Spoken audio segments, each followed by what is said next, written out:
21장 말씀은 요한계시록이 본래 22장까지 있잖아요. 21장이면 요한계시록의 끝입니다. 하나님께서 하나님을 저항하고 대항하는 사탄과 적그리스도의 세력을 완전히 다 정복하고, 그리고 하나님의 통치가 이루어지는 장면을 오늘 어떻게 묘사하고 있냐면, 우리가 보니 새하늘과 새 땅이 보였다는, 내가 새하늘과 새 땅을 보니 처음 하늘과 처음 땅이 없어졌고 바다도 다시 있지 않더라. 우리가 요한계시록 읽어보신 분들 아시겠지만, 이 바다는 사탄을 상징하는 용이 살고 있던 곳이에요. 이 바다가 없어졌다는 말은 사탄의 세력이 완전히 정복되었다는 것입니다. 믿습니까? 그리고 새하늘과 새 땅이란 무엇을 말하냐면, 이 새하늘과 새 땅은 사탄의 세력이 정복되고 하나님의 주권, 하나님의 통치가 이루어진 것을 말하는 것입니다. 이 땅에, 우리가 살고 있는 이 지구촌에 하나님의 나라가 임한다는 것이죠. 믿으시면 아멘 합시다. 여러분, 우리가 매일 주님께서 가르친 기도를 하죠. 주님이 가르쳐 준 기도 가운데 첫 부분이 뭡니까? 하늘에 계신 우리 아버지여, 이름이 거룩히 여김을 받으시며, 두 번째 뭡니까? 나라가 임하옵시며, 하나님의 나라가 이 땅에 임하게 해달라고 기도해라. 우리가 주기도문 할 때마다 그 기도하죠.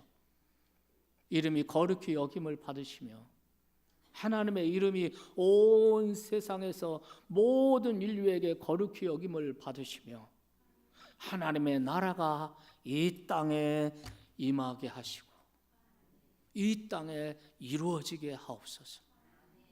그 기도의 응답이에요. 내가 보니 새 하늘과 새 땅을 보니, 2절 말씀에 보면은 거룩한 성 새 예루살렘이 하나님께로부터 하늘에서 내려오니, 이렇게 말합니다. 하나님의 나라, 하나님의 구원의 역사가 이 땅에 일어난, 이 세상 지구 종말 마지막 부분에 이루어질 하나님의 역사를 말해요. 네. 그런데 오늘 제가 새 첫날 여러분과 함께 나누고 싶은, 또 하나님께서 성령으로 제 마음에 감동 주신 구절이 하나 있어서 이 성경을 읽었습니다. 그것은 바로 5절 말씀입니다. 5절 말씀을 한번 보시겠습니다. 다 같이 큰 소리 읽어보세요. 보좌에 앉으신 이가 이르시되 보라 내가 만물을 새롭게 하노라. 여러분, 이 성경에서 강조될 단어가 뭐냐면 내가라는 말이에요. 내가. 네. 그 두 번째 줄만 다시 읽어봐요. 내가의 강조점을 둬서. 다시 시작. 보라 내가 만물을 새롭게 하노라. 내가 만물을 새롭게 하노라. 아멘. 누가요? 하나님이 그 일을 하신다. 하나님 지금도 새 하늘과 새 땅을 만들어 가고 계세요. 하나님은 지금도 복음을 통해서 이 땅에 하나님 나라를 만들어 가세요. 새 하늘과 새 땅을 만들어 가십니다. 믿으시면 아멘 합시다. 내가 만물을 새롭게 하노라. 그래서 오늘 설교의 제목이 만물을 새롭게 하시는 하나님. 이 말은 무슨, 모든 것을 새롭게 하시는 하나님. 이 말은 또 무슨 말이냐면 나를 새롭게 하시는 하나님, 우리 대한민국을 새롭게 하시는 하나님. 믿으시면 아멘 합시다.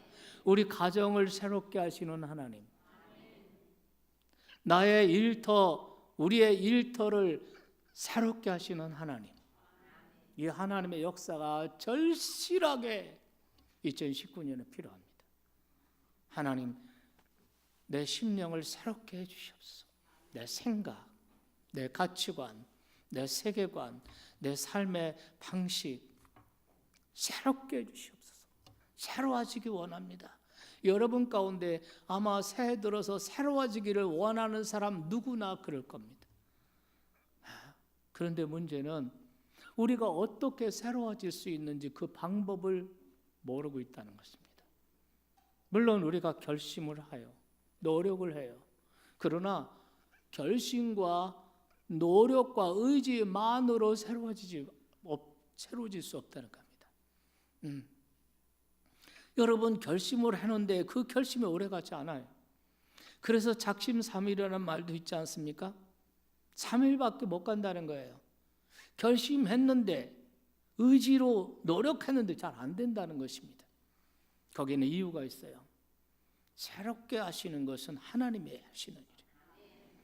인간의 결심도 필요하고 의지도 필요하고 노력도 필요해요. 그러나 하나님이 해주셔야 돼요. 내 인생을 새롭게 하시는 분은 하나님이세요. 우리 가정을 새롭게 하시는 분이 하나님이세요. 우리 대한민국을 새롭게 하시는 분은 하나님이세요.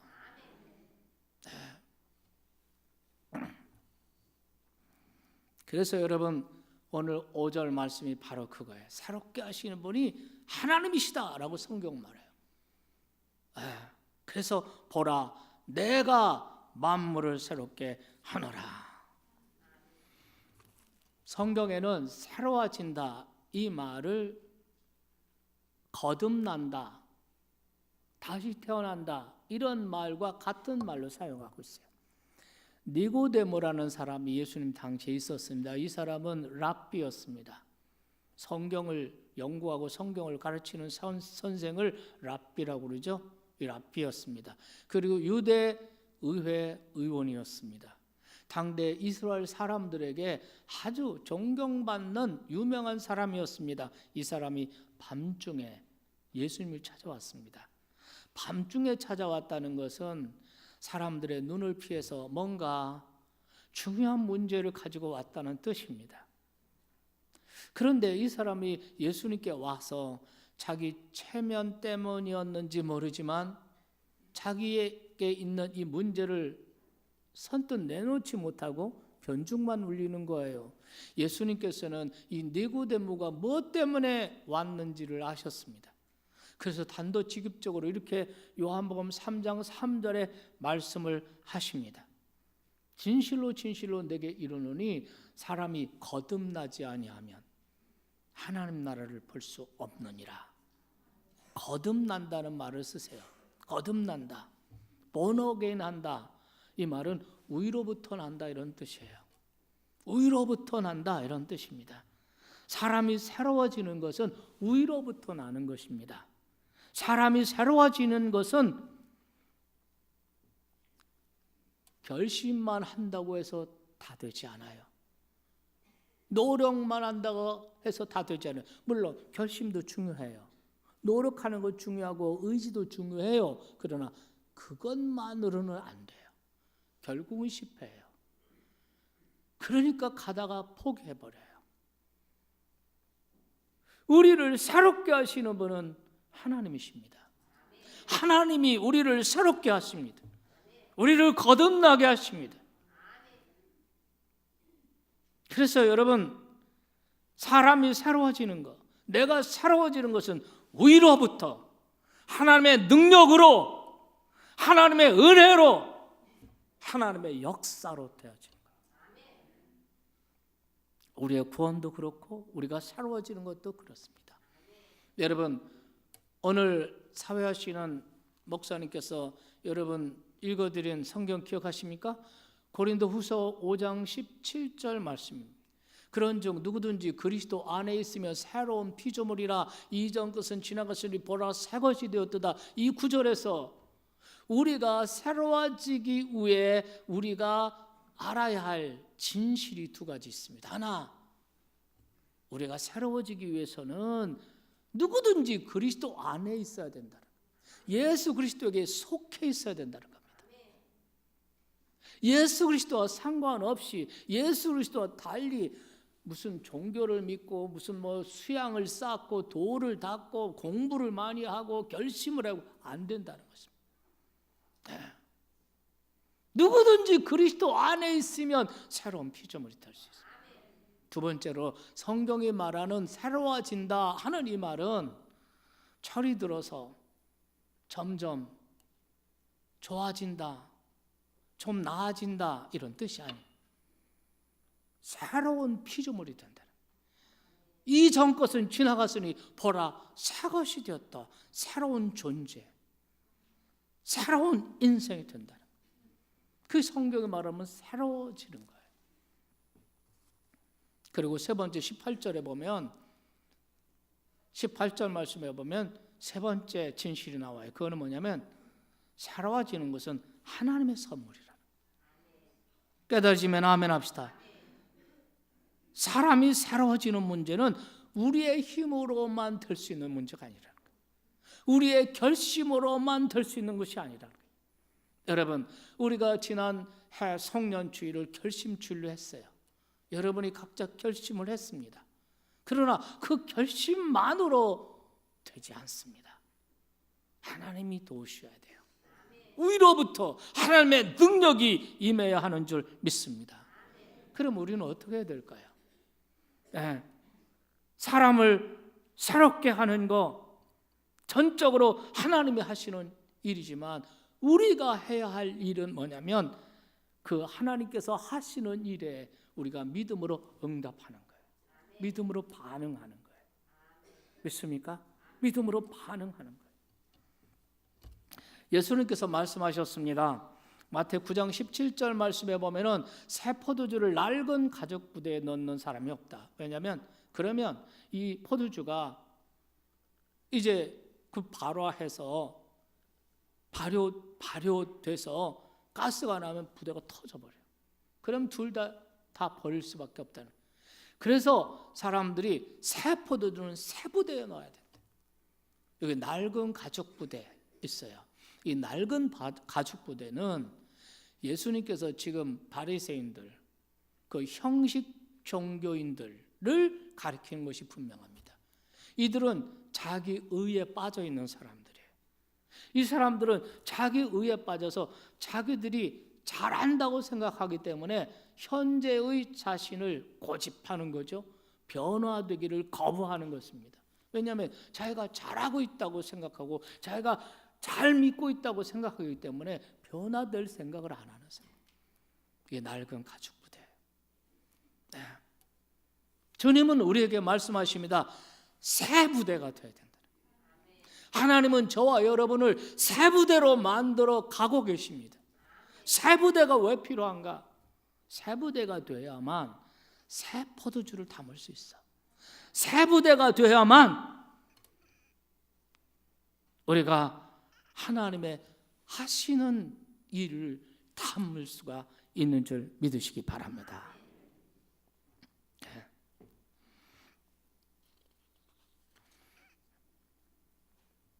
여러분, 저는 지금 우리가 살고 있는 이 시대야말로 새 부대가 되지 않고는 하나님의 하시는 일들을 담을 수가 없다라고 생각합니다. 앞으로 10년 혹은 15년 혹은 20년 지나면 이 시대는 엄청난 변화를 겪고 있게 될 것입니다. 요즘 여러분 얼마나 변화의 속도가 빠릅니까? 4차 산업, AI, 인공지능 10년, 20년 후에는 우리는 상상할 수 없는 변화가 올지 모릅니다. 교회도 세속화되고 그리스도인들도 오늘 성경처럼 모이기를 패하는 어떤 사람들의 습관처럼 돼서 소위 가나안 신자라고 그러잖아요. 가나안 신자, 교회 안 나가는 신자. 당신 종교가 뭐예요? 나는 크리스찬입니다. 나는 기독교예요 라고 말하지만 교회는 안 나가요. 이거는 이미 유럽이나 미국에서 지금 겪고 있는 겁니다. 가나안 교인들이 훨씬 더 많아요. 모이기를 패하는 어떤 사람들의 습관, 그들의 문화, 그들의 행태가 기독교인의 마음 가운데 다 일반화돼서 사람들이 내가 꼭 교회 나가서 예배를 드려야만 하나님 믿는 사람인가? 기독교인인가? 이런 생각을 가지게 돼요. 교회가 이렇게 세속화로 인하여 지금의 교회와는 전혀 다른 형태의 교회가 될 수도 있어요. 교회가 교회 역할을 못하고 신자가 신자 구실을 못하게 되면 여러분 2000년 전에 하나님께서는 로마 군대를 통해서 예루살렘 성전을 돌 위에 돌 하나 남지 않고 완전히 파괴시켰습니다. 이런 역사가 다시 반복되지 않으리라고 누가 생각할 수 있습니까?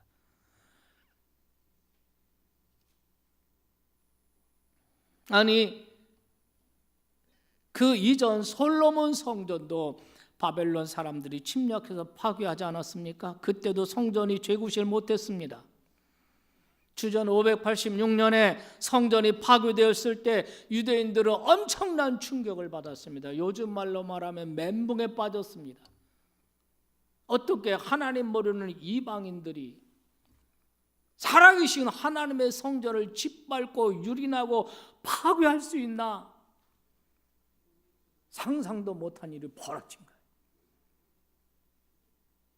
성전이 무너졌어요. 성전의 그 거룩한 기명들을 바벨론으로 전부 다 빼앗겨버립니다.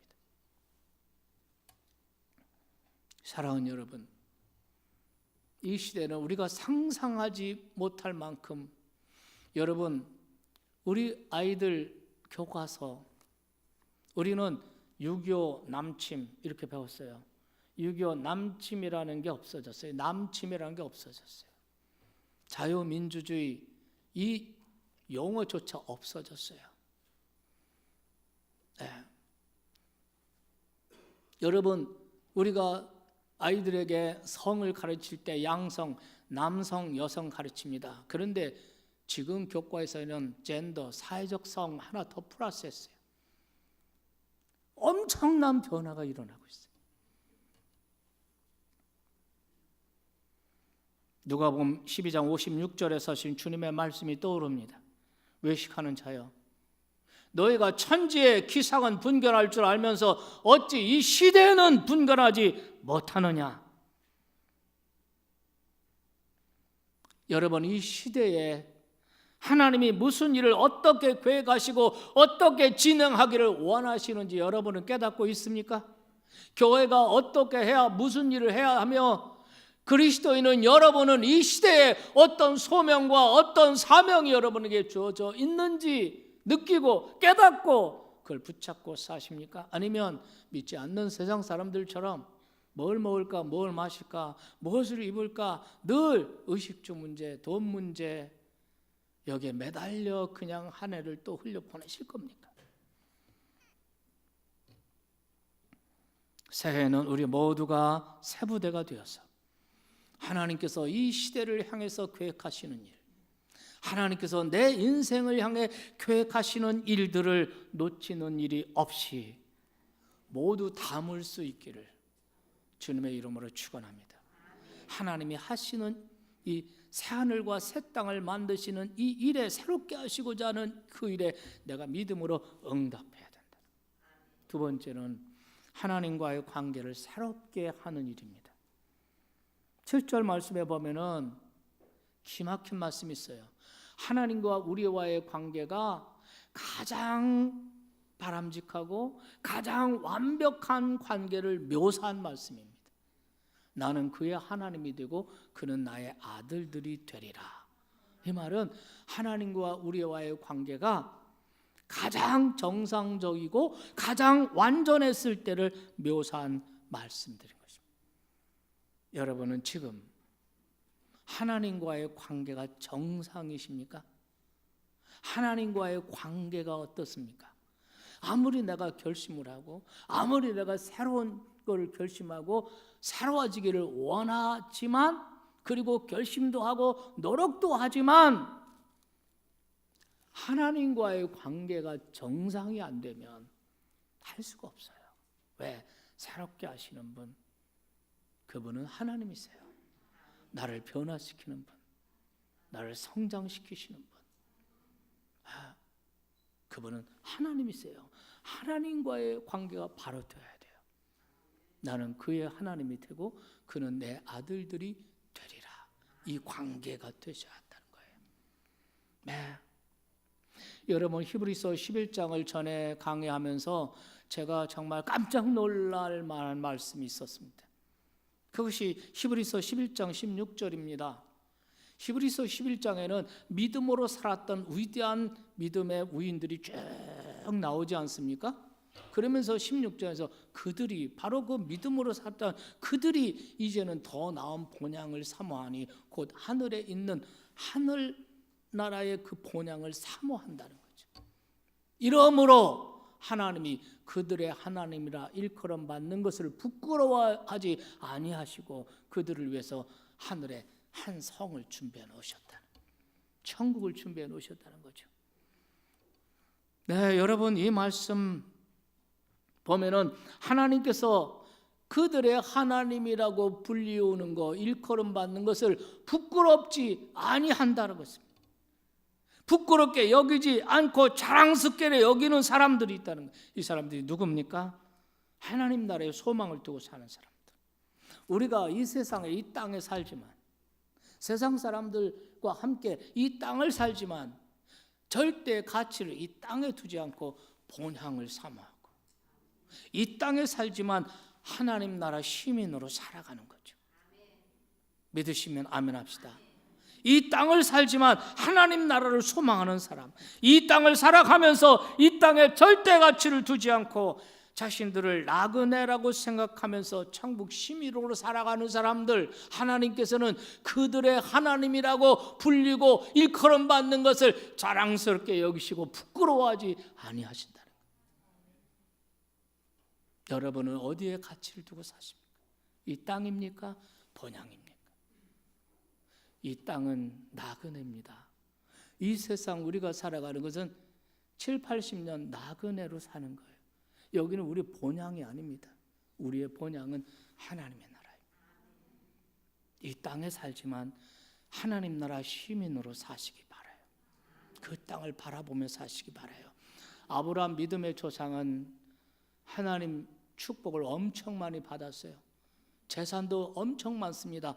그 아브라함의 재산을 보호하는 호위무사가 318명입니다. 성경에 보면 호위무사가 318명이에요. 자기 재산을 지키기 위해서. 그런데 이렇게 부자가 땅을 사면 얼마나 많이 살 수 있겠어요? 또 여러분, 저택을 지면 얼마나 대단한 저택을 짓겠습니까? 그런데 히브리서 11장 쭉 읽어보면 아브라함은 그 저택을 짓지 않고 장막을 짓고 살았다는 거예요. 장막은 텐트입니다. 텐트. 왜 그랬나? 여기는 나그네일 뿐이고 나의 본향은 하나님의 나라 천국, 나의 본향, 더 나은 본향을 사모하였기 때문에, 거기에 가치를 두고 살았기 때문에 저택 안 졌어요. 필요가 없어요. 나그네, 잠시는 나그네. 여러분께 묻겠습니다. 여러분은 이 땅에 절대 가치를 두고 삽니까? 천국에 절대 가치를 두고 삽니까? 사랑하신 여러분, 저와 여러분 모두가 천국에 가치를 두고 사는, 그래서 여러분, 하나님이 여러분의 하나님, 나와 여러분의 하나님이라고 일컬음 받는 것을 부끄럽게 여기지 아니하시고 자랑스럽게 여기실 수 있는 이런 하나님의 백성들이 되시길 바랍니다. 나는 그들의 하나님이 되고 그들은 내 아들들이 되리라. 하나님과의 새로운 관계, 하나님과의 가장 정상적인 관계에 힘쓰시기 바라요. 그러면 저절로 하나님이 나를 새롭게 하십니다. 마지막 세 번째, 하나님이 하시는, 세상을 새롭게 하시는 일에 참여하는 일입니다. 하나님은 지금도 새 하늘과 새 땅을 만들어 가세요. 하나님은 지금도 이 땅에 하나님의 나라를 일궈 가시고 하나님의 나라를 세워 가십니다. 하나님은 이 땅을 새 하늘과 새 땅으로 지금도 만들어 가십니다. 새롭게 하시는 하나님의 그 일에, 새 하늘과 새 땅을 만드시는 하나님의 일에 내가 참여하는 사람이 되어야 한다는 거죠. 마귀, 사탄 마귀는 이 세상을 어둡게 만들고 고통스럽게 만들고 슬프게 만들고 낙심하게 만들고 더럽고 추하고 악하게 만드는 것이 사탄이에요. 우리가 그 일에 협력자가 돼서는 안 되죠. 새 하늘과 새 땅을 만들어 가시는 하나님의 일에 민감하게 반응하고 기쁨으로 거기에 참여하는 여러분이 되시기를 축원합니다. 여러분, 본문 3절 4절 말씀을 보시겠습니다. 보라, 하나님의 장막이 사람들과 함께 있음에 하나님이 그들과 함께 계시니 그들은 하나님의 백성이 되고 하나님은 친히 그들과 함께 계셔서, 그 다음 다 같이 읽어 시작. 모든 눈물을 그 눈에서 닦아주 자신은 사망했고 애통하는 것이나 곡하는 것이나 아픈 것이 다시 있지 아니하리니 처음 것들이 다 지나갔습니다. 네, 이것이 새하늘과 새 땅의 모습이에요. 새하늘과 새 땅, 지금도 하나님은 이런 새하늘과 새 땅을 만들고 계십니다. 이것이 우리 눈에 잘 안 보일 수도 있습니다. 아니, 이 말씀과 정반대의 현상이 이 세상에 나타날 수도 있습니다. 그러나 분명한 것은 하나님께서 지금도 이 일을 하고 계시다는 것이며 이 일에 여러분을 부르시기를 원하시며 우리 교회를 부르시기를 원하신다는 것입니다. 에머슨의 말이 생각납니다. 에머슨은 이렇게 말했습니다. 자주 많이 웃고 지성적인 사람들로부터 존경을 받고 아이들에 대해 애정을 갖고 비평자들로부터 인정을 받고 거짓된 친구들로부터의 배신을 참고 아름다운 가치를 알고 다른 사람에게서 좋은 것을 발견하고 아이를 건강하게 기르거나 정원을 아름답게 가꾸거나 사회 조건을 개선하여서 조금이라도 나은 세상을 남기고 내가 세상에 살았음으로 인해 한 사람이라도 더 숨을 편하게 쉴 수 있었다면 그것이야말로 성공적인 삶이 아니겠는가? 에머슨의 말입니다. 우리가 새하늘과 새 땅을 만들어 가시는 하나님의 일에 참여하는 일도 바로 이런 것이 아니겠습니까? 무슨 큰 일을 해서 하늘과 새 땅을 만드시는 하나님에 참여할 수도 있겠습니다. 그러나 동시에 작은 일을 통해서도 새하늘과 새 땅을 만드시는 하나님의 일에 참여할 수가 있습니다. 가령 다른 사람의 눈에 눈물을 닦아주는 일, 다른 사람의 아픔과 슬픔을 위로하는 일, 오늘 이런 일들도 충분히 새하늘과 새 땅을 만들어 가시는 하나님의 일에 동참하게 되는 거죠. 여러분이 교회 공동체 안에서 연약한 믿음의 형제들을 생각하고 그들을 위해 기도하고 그들을 붙들어주고 그들을 일으켜 세워주고 우리의 다음 세대들을 말씀과 기도로 세워가고 교회 안에서 이루어지는 이 모든 일들이 바로 새하늘과 새 땅을 만들어 가시는 하나님의 일에 참여하는 것이죠. 여러분의 일터, 여러분의 직장에서 그리스도인의 정체성을 가지고 하나님의 아들답게 여러분이 이웃을 사랑하고 남의 짐을 서로 지고 서로 격려하면서 용서하고 품어주고 허물을 덮어주면서 이렇게 여러분의 일터를 각곡하고 여러분의 직장을 각곡한다면 그것이 새 하늘과 새 땅을 만들어 가시는 하나님의 일에 참여하는 거 아닐까요? 중요한 것은 2019년 새해가 아무 계획 없이 아무 의미 없이 흘러가는 시간이 되지 않도록 하는 것입니다. 사도 바울은 로마서 12장에서 이렇게 말하잖아요. 또한 너희가 이 시기를 알거니와 자다가 깰 때가 벌써 되었으니 이는 이제 우리의 구원이 처음 믿을 때보다 가까웠습니다. 그렇습니다.